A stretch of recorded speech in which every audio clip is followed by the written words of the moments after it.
सैतान प्रकरण 22. प्रत्येक काळी प्रत्येक समाजात काही ठराविक हिश्श्यात क्रॅकपॉट किंवा ऑडबॉल असतातच. सर्वसामान्य लोकांपेक्षा यांचे विचार, यांची वागणी जरा वेगळी असतात. पण अर्थात जोपर्यंत त्यांच्यापासून कोणाला काही उपद्रव होत नाही तोवर त्यांची कोणी दखल घेत नाही, किंबहुना त्यांच्या अस्तित्वाची कोणाला कल्पना नसते. विसूभाऊंच्याकडे दर शनिवारी रात्री जमणारी 5-7 किंवा क्वचित वेळा शनिवारीच अमावस्या आली तर मग 10 सुद्धा माणसं याच जातीची होती. विसूभाऊ अविवाहित होते तेव्हा त्यांची जागा विनासायास वापरायला मिळत होती. विसूभाऊंचं महत्व इतकंच. खरं महत्व होतं रंगाचारीला. ज्याला अंगात येणं असं म्हणतात तो प्रकार रंगाचारीच्या बाबतीत होत असे. या प्रकाराचं वैद्यकीय वा मानसशास्त्रीय वा तात्विक विश्लेषण अजूनही झालेलं नाही, तेव्हा त्या बाबतीत विसूभाऊंच्या ग्रुपचा अनुभव ग्राह्य धरायला हरकत नाही. रंगाचारींचे अटॅक सायकोसोमॅटिक होते का हिस्टेरिकल होते का एपिलेप्टिक होते यांच्याशी त्या लोकांना तर काहीच कर्तव्य नव्हतं. एक गोष्ट सर्वांनीच पाहिली होती. 3 वाडीला अपघात झाल्यापासून रंगाचारीच्या अटॅकची तीव्रता खूपच वाढली होती. आणि आणखी एक गोष्ट, रंगाचारी आजवर स्वतः या प्रकाराला कधी घाबरला नव्हता. आताशी त्याला त्याची जराशी धास्ती वाटायला लागली होती. सुरुवातीस त्याला याची काहीच कल्पना नव्हती, पण अपघातानंतरच्या दुसऱ्या शनिवारी ते सर्व खोलीत जमले होते. दत्ताच्या स्वामींच्या तस्वीरींना हार घातले होते, उदबत्त्या लावल्या होत्या. रंगाचारी 5-7 मिनिटं डोळे मिटून बसला की त्याला ती अवस्था जाणवायला लागत असे. काहीतरी नवीन, काहीतरी वेगळं. या खेपेस त्यानं डोळे मिटले, मात्र एकाएकी त्याला काळोखाच्या डोहात खोल बुडाल्यासारखं वाटलं. प्रयत्न करूनही डोळे उघडता येईनात आणि असं वाटत होतं की या काळोखात आपण एकटे नाही, आणखीही कोणीतरी आहे. आणि जो कोणी आहे तो वैरी नसला तरी मित्र खासच नाही. रंगाचारीचा चेहरा पाहता पाहता बदलला होता. आधी त्यावरच्या विशिष्ट व्यक्तिमत्वाच्या रेषा पुसल्या गेल्या होत्या. तो एखाद्या अपूर्ण पुतळ्याच्या चेहऱ्यासारखा कोरा झाला होता. पण लागलीच त्या अवयवांना जो काही एक घाट यायला लागला होता तो पाहून ती सर्व अनुभवी प्रौढ माणसंही अस्वस्थ झाली होती आणि तोंडावर पाणी मारून त्यांनी रंगाचारीचा ट्रान्स उतरवला होता. पुढच्या शनिवारी त्यांना जेव्हा असाच अनुभव आला तेव्हा त्यांनी शनिवारच्या या बैठकास बंद केल्या आणि 3 वाडीत घडत गेलेल्या एकाहून एक विलक्षण अशा घटना जेव्हा त्यांच्या कानावर यायला लागल्या तेव्हा आपण केलं ते फार चांगलं केलं असंच त्यांना वाटायला लागलं. तो विस्तवाशी खेळ व्हायला लागला होता. लॉरा डोनेक्स टक्सनमधील गार्डन हायमध्ये फिजिकल ट्रेनिंग इन्स्ट्रक्टर होती. रॉबर्ट बॉब तिचा पती मुंबईला काही दिवस राहून, म्हणजे तो इंजिनिअरिंग कन्सल्टन्सी फर्ममध्ये ट्रॅव्हलिंग सेल्स इंजिनियर होता, तर तो मुंबईला काही दिवस राहून मग बँकॉकला जाणार होता आणि मग जमलं तर टोकियोला भेट देऊन सॅन फ्रान्सिस्को मार्गे परत टक्सनला जाणार होता. एअर इंडियाच्या न्यूयॉर्क ऑफिसकडून तिला वायर मिळाली. तो आघात म्हणजे वज्राघातच होता. Bob missing, presumed killed in the accident. एका क्षणात तिचं सारं जग तिच्या भोवती उलटं पालटं झालं. बॉब गेला, कायमचा गेला, पुन्हा कधीही दिसणार नाही. काही केल्या मन या गोष्टीला ॲडजस्टच होईना. लेडीज जिममधल्या बंकवर ती जी मटकन बसली ती बसूनच राहिले. 12-13 वर्षाच्या मुलींचा जिममध्ये, शॉवर रूममध्ये, ड्रेसिंग रूममध्ये धिंगाणा चालला होता. कोणाचं तरी लॉराच्या चेहऱ्याकडे लक्ष गेलं आणि आवाज कमी होत होत पुरा थांबला. बावरलेल्या मुली तिच्या भोवती उभ्या राहून नुसत्या तिच्याकडे पाहत राहिल्या. शेजारच्या खोलीतली दुसरी इन्स्ट्रक्टर आली. ती झपाट्यानं लॉराजवळ गेली आणि तिच्या निर्जीव हातातला वायर फॉर्म काढून घेऊन तिनं वाचला. तशी त्या दोघींची काही जिवलग दोस्ती नव्हती, पण हा दुर्दैवी आघात औपचारिकपणात तोडणारा होता. ओ लॉरा! तिनं एकदम लॉराचे हात धरले आणि त्या सहानुभूतीच्या 2 शब्दांनी आतलं दुःख काळजाला वितळवून अश्रूंच्या रूपानं डोळ्यातून वाहायला लागलं. 2-3 तिला प्रिन्सिपॉलच्या ऑफिसमध्ये नेलं. तिथे काहीतरी बोलणं झालं. मग तिला कोणीतरी तिच्या गाडीतून फ्लॅटवर आणून सोडलं. एक विस्की सोडा बनवून तिच्या हातात दिला. तिला कशाचीच शुद्ध नव्हती. तिची शेजारीण आली. तिनं लॉराच्या आईला ट्रंक कॉल केला. लॉराची आई संध्याकाळपर्यंत येणार होती. असंदर्भ दुःखाच्या दरीत खोलवर कोसळलेलं जायबंदी मन सावकाश सावकाश मोठ्या कष्टानं व्यवहारी जगात आलं. बॉब गेला. कितीतरी वेळ तिचं मन त्या सत्यस्थितीचा स्वीकारच करत नव्हतं. नुसता तो विचार मनात आला की त्यापासून शहारून मागे सरत होतं. आणि त्या क्षणी तरी तिचा फ्लॅट ही तिला सर्वात वाईट जागा होती. इथल्या इंचात बॉबच्या आठवणी साठवल्या होत्या. त्याचे कपडे होते, फोटो होते, त्याच्या रॅकेट होत्या, गोल्फ क्लब होते, त्याची पुस्तकं होती, त्याचे रेकॉर्ड अल्बम होते. जे काही होतं ते सर्व त्याचंच होतं. त्याचा ड्रेसरवरचा फोटो छातीशी धरून लॉरा रडत होती. त्यांच्यावरच दैवानं असा सूड का उगवावा? त्यांनी कोणाला दुखावलं होतं? कोणावर अन्याय केला होता? कोणाला त्रास दिला होता? कोणाचं वाईट चिंतलं होतं? त्यांच्या आयुष्याकडे मागण्या किती किती लहान होत्या. एकमेकांच्या सहवासात आयुष्य घालवायचं आणि 50शी गाठली की सर्व कामधाम सोडून नुसता प्रवास करायचा. जेट सेट सारखा नाही, 5 स्टार हॉटेलमधून आणि किमती बीच रिसॉर्टमध्ये नाही, अगदी सर्वसामान्य माणसासारखा. नॅशनल जिओग्राफिक मधली एकेका दूरच्या देशांची वर्णनं आणि तिथले फोटो दोघं कितीतरी वेळ पाहत बसत. इथेही जायला हवं बरं का आपल्याला, थट्टेनं एकमेकांना सांगत. तिला पुन्हा रडू कोसळलं. बॉब तिला म्हणत होता, याच वेळी चल, बॉम्बे पाहू, दिल्ली पाहू, ताजमहाल पाहू, मग हाँगकाँग, टोकियो आणि होनोलुलू मार्गे परत येऊ. का नाही ती त्याच्याबरोबर गेली? निदान शेवटच्या क्षणी तरी दोघं बरोबर राहिले असते. ती अशी वेडी पिशी व्हायला एकाकी अशी मागे राहिलीच नसती. अपघात कुठे झाला होता? तिनं पर्स उलटी केली. त्यातच चुरगळलेली वायर होती. एका हातानं डोळे पुसत दुसऱ्या हातानं तिनं तो कागद गुडघ्यावर सरळ केला. ती न वाडी, कसलं जंगली नाव. पुना का प्युने अशा कोणत्या तरी गावाजवळ. तो रानटी मागासलेला देश. वाघ, सिंह, हत्ती धुमाकूळ घालत असतात म्हणे. उतारूंच्या देहांना धार्मिक संस्कार तरी मिळाले असतील का? का सगळीच कलेवर रानटी जनावरांनी पळवून नेले असतील? एकाएकी तिचे विचार थांबले. आधी तो विचार मनात आला तेव्हा तिलाही तो अतिरेकीपणाचा, वेडपटपणाचा वाटला होता. पण ती जसजशी तो विचार मनात घोळवायला लागली, उलटा सुलटा करून पाहायला लागली, तेव्हा तिला तो व्यवहार्य नव्हे आकर्षक वाटायला लागला. पृथ्वीवरचा बॉबच्या आयुष्यातला शेवटचा क्षण तिथे गेला होता. तिला त्या स्थळाला एकदा प्रत्यक्ष भेट द्यायलाच हवी. स्वतःच्या डोळ्यांनी पाहायलाच हवं. त्याच्या शरीरावर काही संस्कार झालेत का पाहायला हवं. काही ॲशेस वगैरे मिळाले तर बरोबर आणता येईल. संध्याकाळी 7ला लॉराची आई आली तेव्हा लॉराचा निश्चय पक्का झाला होता. तिला दुखवायची कोणाचीच इच्छा नव्हती. तेव्हा तिच्या कल्पनेला प्रत्यक्ष विरोध असा कोणीच केला नाही. फक्त सर्वांनी जपून राहण्याचा सल्ला दिला. घराची व्यवस्था, शाळेत रजेची, बँकेत कॅशची व्यवस्था, व्हिसा बुकिंग इत्यादीत 8-9 दिवस तरी गेलेच. विशेष म्हणजे लॉराची इतकी धावपळ चालली होती की काही क्षण तरी तिचं वैयक्तिक दुःख ती विसरू शकले. तोपर्यंत घटनांची अपरिहार्यता, अपरिवर्तनीयता स्वीकारण्याची मनाची तयारी झाली होती. तेव्हा मग लॉरा टक्सनहून न्यूयॉर्कला आली, तिथून लंडन मार्गे मुंबईला आली. सेंटॉरमध्येच उतरून ती दुसऱ्या दिवशी अमेरिकन कॉन्सुलेटमध्ये गेली.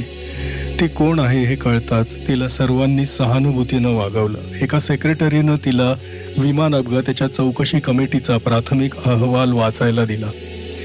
निदान तिला एवढं समजलं की पुणे हे शहर 120 मैलांवर आहे, 12-15 लाखांचं मोठं शहर आहे. तिथे जायला मुंबईहून केव्हा तरी टॅक्सी मिळतात. तिथे राहण्याच्या सोयी चांगल्या आहेत. अपघाताची जागा पुण्यापासून 5.5 मैलांवर होती. इंडियाला जायचं ठरवल्यावर लॉरानं इंडियाबद्दलची काही पुस्तकं मागवली. राजे रजवाड्यांचा, नवाबांचा, संन्याशी, फकीर, देव माणसांचा, जंगलांचा, हिंस्त्र प्राण्यांचा, गरीब, अडाणी, मागासल्या लोकांचा देश, ही बालपणापासून मनावर ठसलेली प्रतिमा ती काही पूर्णपणे पुसली गेली नाही. मुंबईत उतरताच गजबजाट, आरडाओरडा, लोकांची तुफान गर्दी, कडक सूर्यप्रकाश, निसर्गाचे, इमारतींचे, वस्त्रांचे भडक रंग यांनी ते आधी गोंधळूनच गेले. हे काहीतरी संपूर्ण वेगळं, अपरिचित होतं, समजत नव्हतं. खऱ्या अर्थानं वेगळं, परक. या संस्कृतीशी जोडणारे पाशच नव्हते, संदर्भ नव्हते, पार्श्वभूमी नव्हती. आणि या भडक जगात काहीही शक्य होतं. स्नेक चार्मर्स, रोप ट्रिक करणारे जादूगार, चेटूक करणारे, त्रिकालज्ञानी, तत्वज्ञ, संन्यस्त लोक केव्हा केव्हा वाचलेले काही काही तुकडे आठवणीत येऊन गेले. ज्योतिष, हस्तरेषा वाचणारे, भूत भविष्य जाणणारे. असं म्हणतात की पृथ्वीवर आयुष्य निर्मिती होण्याआधी नायट्रोजन, अमोनिया, मिथेन अशा वायूंचं मिश्रण सारखं डचमळत होतं आणि वरून अल्ट्राव्हायोलेट किरण, क्षकिरण, विश्वकिरण, भारित कण यांचा मारा होत होता आणि क्षणाक्षणाला लक्षावधी व्होल्ट्स दाबाची वीज कडाडत होती. अशा परिस्थितीत कोणत्या तरी क्षणी जीवनाचा जन्म झाला. लॉराच्या मनाची अवस्था काहीशी अशीच होती. कुठून तरी, कशी तरी तिच्या नकळत त्या विचारांचं बीज मनात रोवलं गेलं होतं. कोणी त्याला इरॅशनल, इलॉजिकल, वेड, अडाणीपणा, भोळसरपणा म्हणेल. सियान्समध्ये किंवा ट्रान्समध्ये किंवा त्यांच्या त्या तथाकथित समाधीमध्ये कोणीतरी प्रिय बॉबच्या अमृतात्म्याशी तिचा संपर्क साधून द्यावा, ही ती इच्छा मनात जन्माला आली होती. विकारांचे, इच्छांचे, महत्वाकांक्षांचे उगम आपल्या मनात कुठे होतात हे आपल्याला तरी कुठे माहीत असतं. कुठेतरी जन्म पावतो, त्यावर खोल अंतर्मनात विविध प्रक्रिया होतात. त्याचं रूप, घाट, अर्थ, हेतू, दिशा सर्वात विविध बदल होतात. आपल्याला जाणवतो तो असा पूर्ण घडलेला आविष्कार, अंतिम रूपातला. लॉराच्या इंडियाविषयीच्या भोळसर कल्पना, मुंबईच्या वर्तमानपत्र, मासिक, साप्ताहिक यांच्यातून ज्योतिषी, गॉडमेन, पुनर्जन्म इत्यादींवर आलेले अर्ध्या कच्च्या माहितीनं भरलेले लेख, बॉबच्या वियोगानं मनाची झालेली अतिरेकी शोकाकुल अवस्था आणि कुठेतरी योगायोगानं कानावर आलेला आणि या सुपीक भूमीत रुजलेला मृतात्म्यांशी संपर्काचा विचार. एकदा तिच्या मनात तो विचार पक्का ठसला, मग ती इतरांच्या सर्व सावधानतेच्या धोक्याच्या इशाऱ्यांकडे संपूर्ण दुर्लक्ष करू लागली. परदेशी प्रवाशांना फसवून लुबाडणाऱ्या टोळ्या आहेत. काहीतरी बनवाबनवी करून नसत्या लफड्यात अडकवतील, या आणि असल्या सर्व उपदेशांकडे लॉरानं पाठ फिरवली. अर्थात परदेशी प्रवाशांभोवती टाऊट फिरत असतात हे खरंय. तिनं इच्छा दाखवताच तिला अनेक लोक मदत करायला तयार झाले, हेही खरंय. पण लॉरा काही मूर्ख नव्हती. टॅक्सीनं ती पुण्याला आली. योगायोगाच्या साखळीतला आणखी एक दुवा इथे गुंफला गेला. हॉटेलमधलाच एक कर्मचारी 3 वाडीच्या परिसरात राहणारा होता. लॉरानं पुण्याला येण्याचं कारण कधीच कोणापासूनही लपवून ठेवलं नव्हतं. हॉटेलच्या मॅनेजरांनी लॉराबरोबर त्याला टॅक्सीतून 3 वाडीला पाठवलं. असे हे दुवे एकमेकात गुंफत गुंफत शेवटी अपघातानंतरच्या 15व्या दिवशी लॉरा 3 वाडीच्या गुदामांमागच्या माळरानावर येऊन पोहोचली. विमानाच्या भग्न, जळक्या, मोडक्या, काळवंडलेल्या अवशेषांची रास अजूनही तशीच रचलेली होती आणि त्या अवशेषांकडे पाहता पाहता काळजाची जखम पुन्हा उघडी झाली आणि वाहायला लागली. कसं कोसळलं असेल विमान? आत आगीचा कल्लोळ माजला होता का? प्रवाशांचा मृत्यू आदळून दणक्यानं झाला का आगीत भाजून झाला? कसे घालवले असतील त्यांनी ते शेवटचे क्षण? बॉब, अरे बॉब, अरे डार्लिंग बॉब, प्रिय बॉब. कोणीही वाचलं नव्हतं. सर्वच्या सर्व प्राणास मुकले होते. त्यांची म्हणे ओळखही पटली नव्हती. शेवटी त्यांनी केलं तरी काय? केवळ बॉबला मृत्यू आला एवढी एकच गोष्ट माहीत असून काय उपयोग होता? हे सर्व तिला कोण सांगेल? हॉटेलचा कर्मचारी परका झाला तरी शेवटी त्यालाही हृदय होतच. लॉरावर कोणता प्रसंग आलाय याची तो कल्पना करू शकत होता. तिचं सांत्वन तो तर करू शकत नव्हता. पण चर्चचा फादर मायकेल, त्याच्याशी लॉराची गाठ घालून दिली तर? मॅडम, मी तुम्हाला एक सुचवू का? तो हलकेच म्हणाला. रुमालानं डोळे पुसत वर पाहत ती म्हणाली. तिचा आपल्या आवाजावर भरवसा नव्हता. गुदामांमागे बोट दाखवत तो म्हणाला, मॅडम, मॅडम, 3 वाडीत एक चर्च आहे. तिथे फादर मायकेल असतात. त्यांना भेटायची तुमची इच्छा आहे का? How very thoughtful of you. Yes yes, thank you. मग टॅक्सी वळली, मेन रोडवर आली आणि तिथून चर्चकडे आली. रेक्टरीची इमारत घडीव दगडाची होती.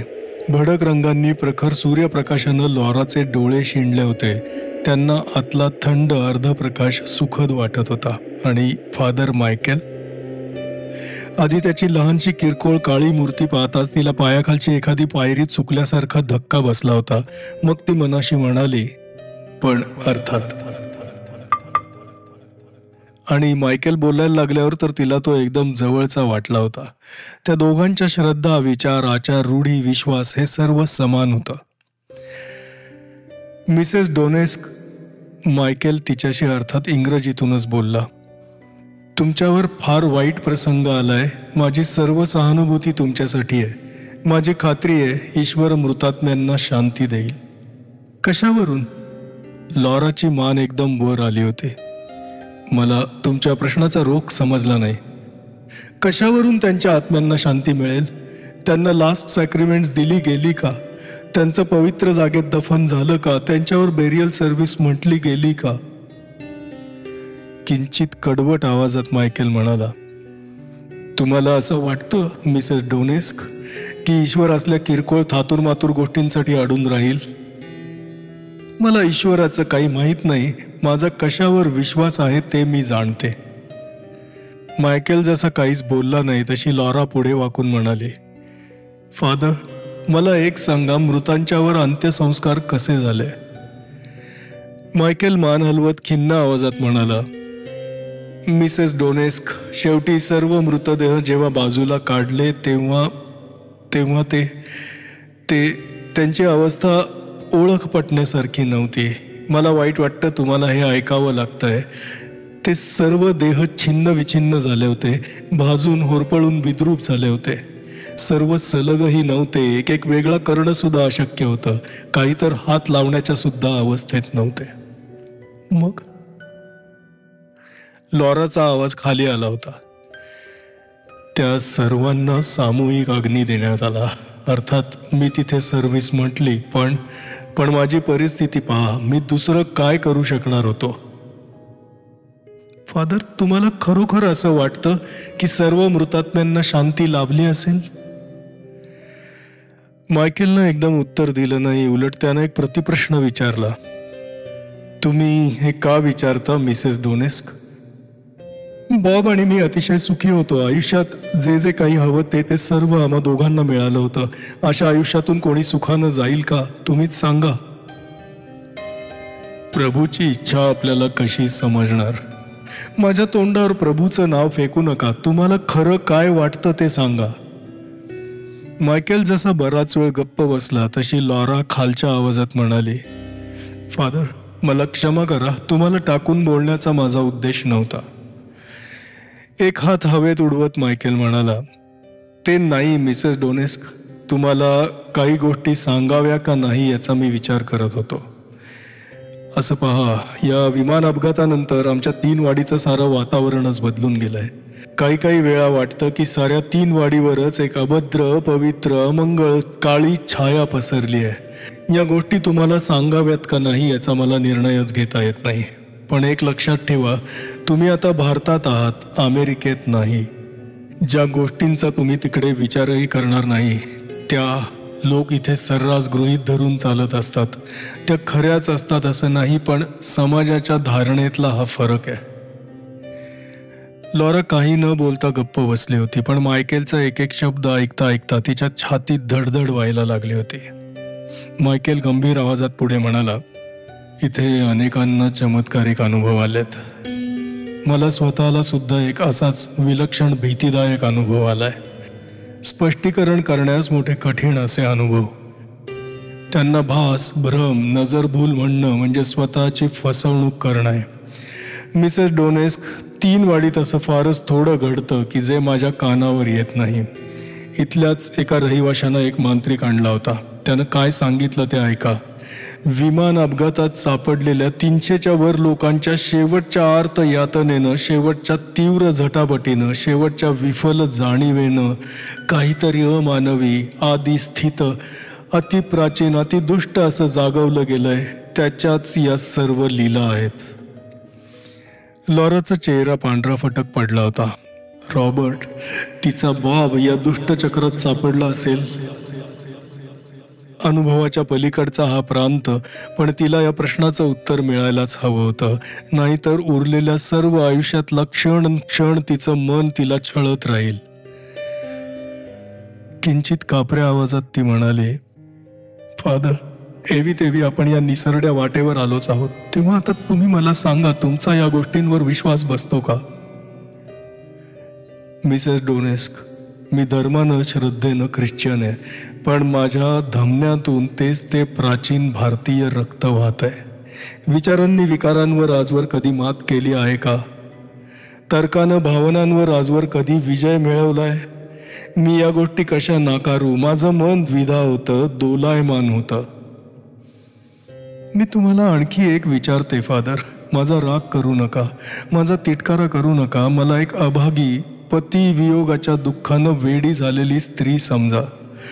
फादर, मला रॉबर्टशी, माझ्या बॉबशी एकदा तरी संदेशन करायचं आहे, फक्त एकदाच. तुम्हाला ते अयोग्य वाटतं, निषिद्ध वाटतं, सिनफुल वाटतं?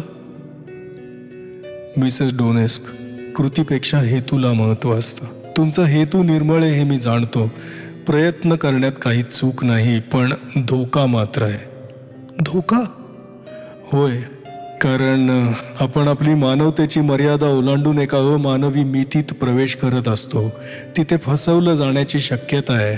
आपल्या मनाचं समाधान होईल इतपतच प्रयत्न करावा. समजेल किंवा ऐकू येईल तेच 100% सत्य मानून चालू नये.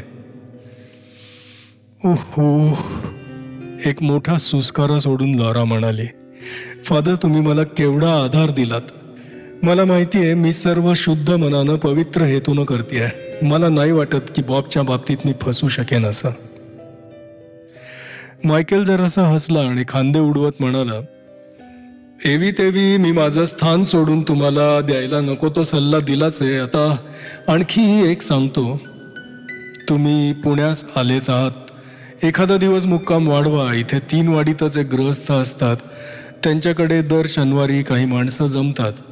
मी असं ऐकलंय की कधी कधी त्यांचे सियान्स होतात. मिसेस डोनेस्क, ती माणसं कदाचित तज्ज्ञ नसतील, पण भामटे खास नाहीत. ते तुम्हाला फसवणार खासच नाहीत. उद्या शनिवार आहे. उद्या संध्याकाळी त्या पत्त्यावर चौकशी करा की. साखळीचा आणखी एक दुवा सांधला गेला होता. विसूभाऊ रंगाचारी आणि आणखी 3 कॉफी वगैरे संपवून नुकतेच बैठकीच्या खोलीत येतात. तोच दारावर टकटक आली. त्यांनी दार उघडलं तर बाहेर 30च्या वयाची एक उणीपुरी उंच युरोपियन स्त्री उभी. त्यांनी हे खासच अपेक्षित केलं नव्हतं. त्यांची जी तारांबळ उडाली तिचं वर्णन करणंच मोठं कठीण आहे. पण काही वेळानं सर्वजण आपापल्या खुर्च्यांवर बसल्यावर लॉरा म्हणाली, मी येणार याची आधी सूचना द्यायला हवी होती, पण इथे कोणाकडेच फोन नव्हता आणि फादर मायकेलनं मला कालच तुमचा पत्ता सांगितला. तेव्हा मी आधी तुमची सर्वांची माफी मागते आणि आता माझं येण्याचं कारण सांगते. लॉरानं थोडक्यात स्वतःची ओळख करून दिली. रंगाचारी उत्तम इंग्रजी बोलू शकत होता. बाकीचे तितकं चांगलं बोलू शकत नसले तरी सर्वांना तिचं बोलणं उत्तम समजत होतं. हे खरं आहे का की इथे अधूनमधून सियान्सेस होतात? इथे खरोखरच कोणी मीडियम आहे का? इथे खरोखरच मृतात्म्यांशी संदेशन करण्याचा प्रयत्न होतो का? तिचा विलक्षण व्यथित पण प्रांजळ चेहरा हा खरोखरच कोणाच्याही मनात करुणा उत्पन्न करणाराच होता. रंगाचारी शेवटी म्हणाला, लॉराबाई, तुम्ही म्हणता त्यात सत्याचा अंश आहे. आम्ही येथे अशाच काहीशा हेतून जमतो ही गोष्ट खरी आहे, पण गेल्या 1-2 आठवड्यांपासून आम्ही तशा तऱ्हेची सियान्सची बैठक घेतलेली नाही. का बरं? मला एकाएकी धोका जाणवायला लागला होता. इतके दिवस आम्ही तो केवळ एक चाळा, एक रिकामा वेळ दवडण्याचं साधन म्हणून तिथे पाहत होतो. पण एवढ्यात आम्हाला समजलं होतं की तो विषय गंभीर आहे, हौशी मौजी करता वापरण्यासारखा खास नाही. ही जाणीव विमान अपघातानंतर झाली? हो. म्हणजे विमान अपघाताचा त्याच्याशी काहीतरी संबंध होता तर?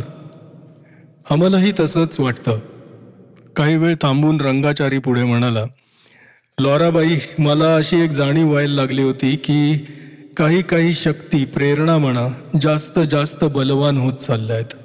अगदी स्पष्ट शब्दात बोलायचं म्हणजे मृताशी संबंधित, त्याच्या नात्याचं, त्याच्या निकट परिचयाचं असं कोणी समोर बसलेलं असलं तरच इतके दिवस माझा संपर्क साधला जाऊ शकत असे. तो संपर्क साधा, सोपा, मैत्रीचा, निदान संपूर्ण निरुपद्रवी वाटत असे. आता तसं राहिलेलं नाही आहे. ट्रान्समध्ये काय होत असावं याबद्दल माझा अंदाज असा आहे, मी ट्रान्समध्ये गेलो की मनाचा काही भाग माझ्या शरीरापासून मुक्त होतो आणि वरच्या पलीकडच्या पडद्यामागच्या वेगळ्या मितीतल्या त्या मृतात्म्याशी व इतर अस्तित्वांशी संपर्क साधतो.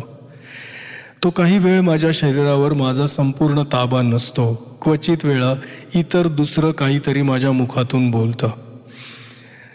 पण एवढ्यातच मला एक अगदी प्रखर जाणीव झाली होती की पलीकडेच काही दुष्ट घातकी शक्ती टपून बसल्या आहेत.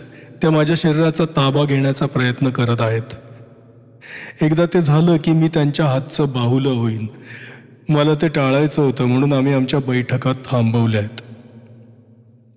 अर्थात तुम्हाला धोका वाटत असेल तर तुम्ही थांबवलं ते बरोबरच आहे, लॉरा म्हणाली. पण माझी एक विनंती ऐकाल का? काय? मी इतक्या लांबवरून, हजारो मैलांवरून आली आहे. मृत्यूनंतर आत्म्याला जर काही अस्तित्व असेल तर ते मृत्यूच्या जागेच्या आसपासच असणार. त्याच्यात संदेशनाची काही शक्ती असली तर तीही त्या मृत्यूस्थानापाशीच प्रखर असणार. इतरत्र ती क्षीण होत जाणार. माझ्यासाठी, माझ्या रॉबर्टसाठी तुम्ही एक बैठक घेणार नाही का प्लीज? लॉराबाई, ज्याला तुम्ही ही बैठक घेणं म्हणता त्याचा खरा अर्थ तुम्हाला माहीत नाही. त्यावेळी माझं मन, माझं शरीर या अगम्य अस्तित्वांना खुलं असतं. एवढ्यात तिथे कोणत्या तरी महानीच, महादुष्ट, घातकी अस्तित्वाचा उदय झालाय. मला भीती वाटते की मी ट्रान्समध्ये गेलो की ते माझ्या शरीराचा ताबा घेतील. मला ते समजतं. मानेखालचा सर्व भाग गार बधीर सुन्न होतो. मला खरंच भीती वाटते. पण मिस्टर रंगाचारी, माझा रॉबर्ट तसा दुष्ट मुळीच नाही हो. दोन्ही हात पुढे करून लॉरा विनवणीच्या सुरात म्हणाले. एकच सेकंद त्याची भेट घडवा. मला एवढं समजू दे की तो दुःखात नाही. आल्या प्रसंगाशी त्यानं तडजोड स्वीकारली आहे. मला तेवढं कळलं की मला पुरे आहे. माझी इतर कोणतीही मागणी नाही. प्लीज. ठीक आहे, माझ्या समोर बसा, शेवटी रंगाचारी म्हणाला. लॉरानं आपली खुर्ची त्याच्या खुर्चीसमोर घेतली. बाकीचेही त्यांच्या भोवती अर्धवर्तुळाकार असे बसले. मी काय करायचंय? लॉरानं विचारलं. प्रत्यक्ष असं काहीच करायचं नाही. तुमच्या मनातले इतर सर्व विचार काढून टाका आणि मग तुमच्या रॉबर्टचा विचार मनात आणा. जमलं तर त्याची कोणतीही एक प्रतिमा मनश्चक्षूंसमोर स्थिर करण्याचा प्रयत्न करा. खोलीतली हालचाल, आवाज सर्व थांबलं. शांतता पसरली. सर्वांनाच एक ताण जाणवायला लागला. लॉरानं रॉबर्टचा चेहरा मनासमोर उभा करण्याचा प्रयत्न केला. त्यामागे काहीतरी प्रसंग हवा होता. दारापाशी तिचा निरोप घेताना एकदम रॉबर्टचा चेहरा तिच्या डोळ्यांसमोर आला. पण तो शांत हसरा असा नव्हता.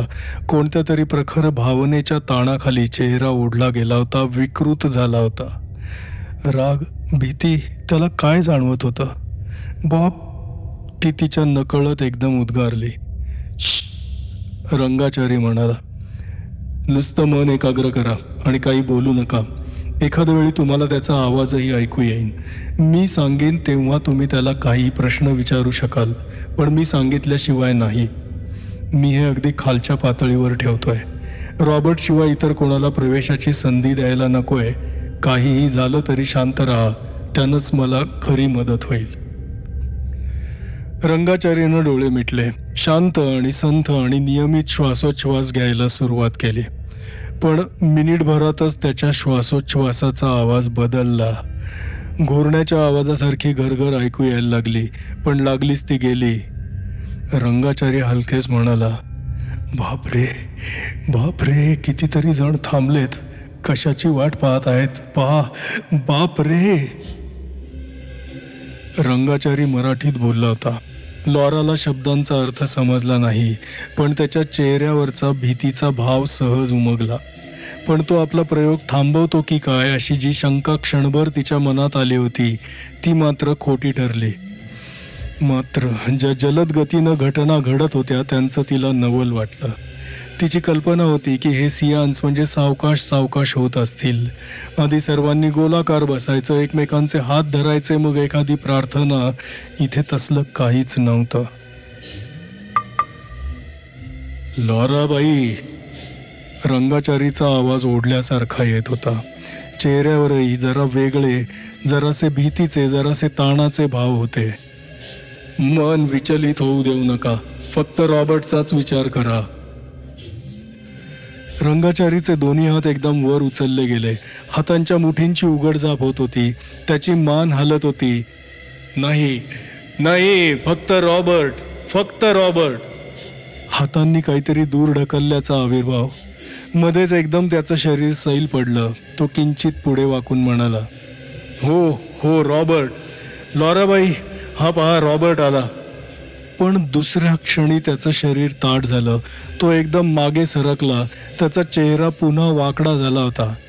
नाही नाही, मला फक्त रॉबर्ट हवा, फक्त रॉबर्ट. रंगाचारीची अवस्था पाहून लॉरा जरा अस्वस्थच झाली होती. तो कोणत्या मानसिक यातनातून जात होता ते तिला उघड दिसत होतं. तिनं पुन्हा एकदा संपूर्ण विचार रॉबर्टवर एकाग्र केले. तिला हे शक्य तितक्या लवकर संपवायची घाई झाली होती. रंगाचारीचा श्वास आणखी मंदावला. त्याची मान मागे मागे गेली. चेहरा छताकडे झाला. दुसऱ्या क्षणी मान झटक्यात समोर आली, खाली गेली. हनुवटी जवळजवळ छातीवर टेकली. त्याचं शरीर सैल होऊन खुर्चीत जरा घसरलं. आणि मग त्याचे डोळे सावकाश सावकाश उघडले आणि लॉरावर खेळले. मानेवर एखादा बर्फाचा खडा ठेवल्यासारखी लॉराला जाणीव झाली. सर्व शरीरावरून ती बर्फाळ शहार घसरत गेली. खुर्चीत रंगाचारी नव्हता. त्याचं सर्व व्यक्तिमत्व पार बदललं होतं. तिथे आता दुसरंच काहीतरी होतं. काहीतरी दुष्ट, घाणेरडं, घृणास्पद, भयानक. खोलीतला प्रकाश मंदावला होता. चारी बाजूंनी सावल्या जमायला लागल्या होत्या आणि हवा एकाएकी विलक्षण गार पडली होती. तिला रॉबर्ट हवाय. रंगाचारीच्या वासलेल्या तोंडातून एक घोगरा खर्जातला उद्दम आवाज आला. म्हणे बॉब हवाय. मी नाही का चालणार. लॉरा भयचकित नजरेनं नुसती समोर पाहतच राहिली. तिच्या घशाला कोरड पडली. कुठं रॉबर्ट. त्याचा आवाज बदलला. काही क्षण लॉराचा तिच्या डोळ्यांवर विश्वासच बसेना. तिच्या समोर रॉबर्टची प्रतिकृती होती. Laura, O God, Laura, get away, go home. रॉबर्टचा आवाज. देवा. रंगाचारीची नजर पुन्हा बदलली. डोळे विस्फारले. विलक्षण द्वेषानं, संतापानं ते लॉरावर खेळले. तुला कशाला हवा ग रॉबर्ट आता रांडे. तो आवाज खेकसला. लॉराच्या छातीत घुसमटल्यासारखं झालं होतं. तिला धड श्वासही घेता येईना. आपल्या गळ्याभोवती बर्फासारख्या गार हातांची पकड आवळत चालल्यासारखं तिला वाटलं. खोलीतली हवा कुंद झाली होती आणि एकाएकी खोलीत विलक्षण दुर्गंधी पसरली. विष्ठेसारखी, ओकारीसारखी, सडल्या कुजल्यासारखी दुर्गंधी. बघ कशी नाखं मुरडतीये ती टवळी. तो आवाज खदखदत म्हणाला, तुझा रॉबर्ट मेला, समजलं. रात होऊन मेला, समजलं. चल चालती हो भवाने. बर्फाळ हातांची पकड घसरून खाली आली. तिचे दोन्ही हात बर्फासारख्या गार पण पोलादासारख्या टणक पट्ट्यांनी आवळल्यासारखे झाले होते. आणि पुन्हा एकदा रंगाचारीच्या तोंडून रॉबर्टचा व्यथित आवाज आला. Laura, Laura, please go away. You can't help us. Laura, for God sec, go away. पुन्हा बदल. पुन्हा तो हिडीस आवाज. ते घाणेरडं खदखदणं. ही रांड कसली मदत करतीये. आली कशाला इथं मरायला. काय ग बाजार बसवे. आणि मग वेगवेगळे आवाज यायला लागले. आणि ते केवळ रंगाचारीच्या तोंडूनच येत नव्हते. खोलीच्या वेगवेगळ्या कोपऱ्यातून येत होते. खालच्या आवाजातले, तारस्वरातले, पुरुषांचे, स्त्रियांचे, वेगवेगळ्या भाषातले आवाज, विनवणीचे, रागाचे, शोकाचे शब्द. रंगाचारी मात्र नुसता खदखदून हसत होता. मांडीवर हात आपटत होता. ऐक ऐक रांडे, ऐक. सगळे माझे गुलाम आहेत. मी सर्व शक्तिमान आहे. तू आहेस तरी कोण आणि बॉब कुठे? शेवटी न राहून लॉरा वाकली आणि थरथरत्या आवाजात म्हणाली, बॉब कशाला हवा? आम्ही आहोत की. घाणेरडा आवाज आणि मग लॉराच्या मागून आवाज आला, रॉबर्टचा आवाज. Laura, get away. Laura, go away. Laura गर्कन वळली. मागे कोणी नव्हतं. खुर्चीत रंगाचारी खदाखदा हसतच होता. खोलीच्या चारी कोपऱ्यातून कुजबूज ऐकू येत होती. कसे खसखसतायत पहा साले. रंगाचारी गुरगुरत म्हणाला, कसे घाबरलेत पहा साले. सारे सुटायला बघतायत पण त्यांना माहित नाही माझ्यापासून सुटका नाही. दोन्ही हात दोन्ही बाजूंना पसरून रंगाचारी एकदम झेप घेऊन खुर्चीतून उभा राहिला. खालून त्याच्याकडे वर पाहताना लॉराला तो प्रत्यक्षापेक्षा मोठा, फुगलेला, कोणत्या तरी पाशवी शक्तीनं झपाटलेला वाटला. आतापर्यंतच्या सर्व अनुभवांची प्रतिक्रिया एका क्षणात एकवटून आली. हातांनी डोळे झाकून घेत ती मागे सरकली आणि किंचाळली. बाकीच्या सर्वांनी रंगाचारीवर झडप घालून त्याला सगळ्या बाजूंनी वेढला. त्याच्या तोंडून ओरडण्याचे, फिसकारण्याचे, भुंकण्याचे, खिंकाळण्याचे, चित्काराचे, आणखीही काही वेडेवाकडे आवाज येत होते. तिघही दणकट शरीराचे, त्याला आवरायला होते, म्हणूनच पुढचा अनर्थ टळला. रंगाचारीनं आपलेच ओठ इतक्या जोरात चावले होते की त्याच्या हनवटीवर रक्ताचा लाल भडक ओघळ आला होता. डोळे विस्फारले होते, तांबरले होते. घशातून एखाद्या पशुसारखा गुरगुरण्याचा, मध्येच काहीतरी असंबद्ध बडबडीचा आवाज येत होता. सर्व शरीराला आळोखे पिळोखे बसत होते. मध्येच त्यानं थकल्यासारखं शरीर सैल सोडलं, खांदे खाली आणले. त्याला आवरणारे तिघेजण अगदी साहजिकच बेसावध झाले. त्यांच्या हातांची पकड जराशी ढिल्ली पडली. सारं बळ एकवटून रंगाचारीनं एकदम उसळी मारली.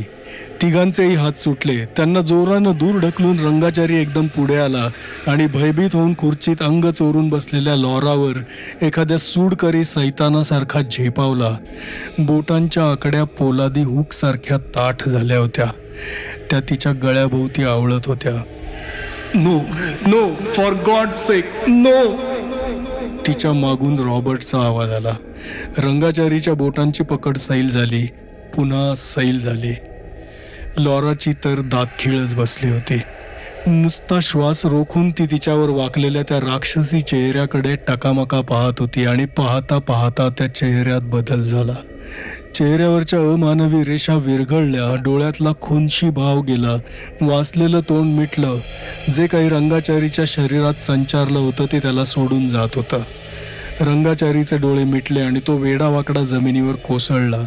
त्याचबरोबर खोलीत घुसलेली इतर अस्तित्वही भराभरा खोली सोडून गेली. हवेतला गारठा गेला. प्रकाश पूर्ववत झाला. हवेतली ती दुर्गंधी नाहीशी झाली. तोंडावर जरा गार पाणी मारल्यावर रंगाचारी सावकाश सावकाश भानावर आला. मी काय झालं? मी कुठे? इकडे तिकडे पाहत तो म्हणाला. त्याला एवढ्यात घडलेल्या प्रसंगाची काहीही आठवण नव्हती. मिस्टर रंगाचारी आणि तुम्ही सर्वजण, लॉरा उठून उभी राहत म्हणाली. मी तुम्हा सर्वांची फार फार आभारी आहे. माझ्यामुळे तुम्हाला फार त्रास झाला. वास्तविक त्यात तुम्हाला धोका होता, पण तोही पत्करून तुम्ही माझ्यासाठी एक चान्स घेतलात. मी फार फार आभारी आहे.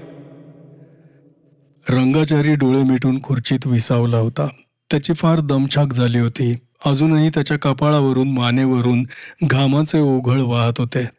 त्यानं नुसता एक हात वर करून तिच्या शब्दांची दखल घेतली. एक वार सर्वांच्याकडे अनिश्चित नजरेनं पाहून लॉरानं, बरंय तर, मी जाते तर, अशा शब्दात त्यांचा निरोप घेतला. प्रकरण 22 समाप्त.